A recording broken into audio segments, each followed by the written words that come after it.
Great writing starts with great characters because every great story has a character who wants something. They can't have it, so they do something about it.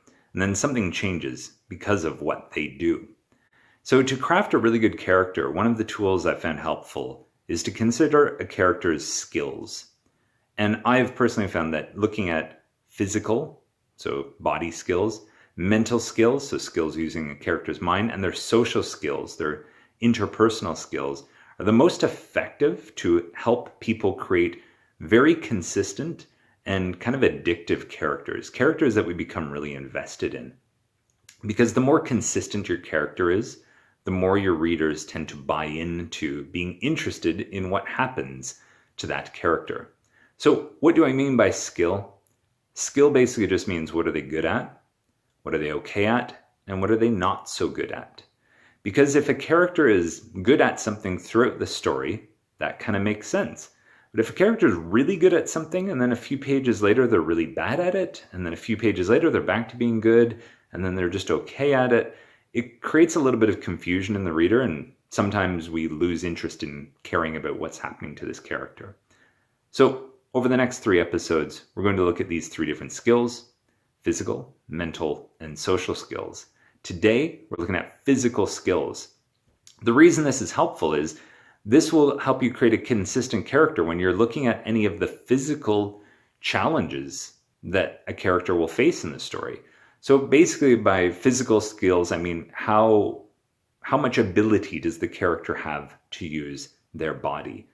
So for characters with high physical skills, physical challenges in the story, climbing a mountain, needing to be flexible, squeezing through somewhere, needing their strength, these aren't so hard. It's an assistance to the character to help solve those kinds of problems. But characters with low physical skills, often these kinds of challenges, climbing a mountain, needing to lift something, those tend to create new problems for the character in the story. So I tend to break down these physical skills into 5 separate areas. I look at a character's strength, the control of their body, flexibility, endurance, and speed. So by strength, we're just talking about how strong is a character. So for example, are they able to lift heavy objects? By control of their body, how well can they use their balance, and how well can they move steadily? How steady can they move? So example, a character who's able to walk on a tightrope, do gymnastics routine, archery, or dancing. As far as flexibility goes, basically being able to bend easily without injury. So for example, doing a really difficult yoga pose. Endurance, doing a physical activity for a really long time. So perhaps you have a character who could run a marathon if they've got high physical skills. And then finally, speed. How quickly can they move their bodies, or how quickly can they run? For example, maybe a martial arts move that's done very quickly and precisely, or a character who's sprinting.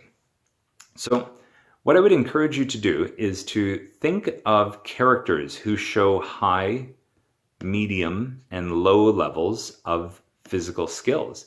And I'd say pick 3 characters from your favorite stories, so your favorite book, favorite TV series, favorite movie, whatever, and pick 3 of the characters from it, and then think, what level of physical skills do they have, and what evidence do you have for that?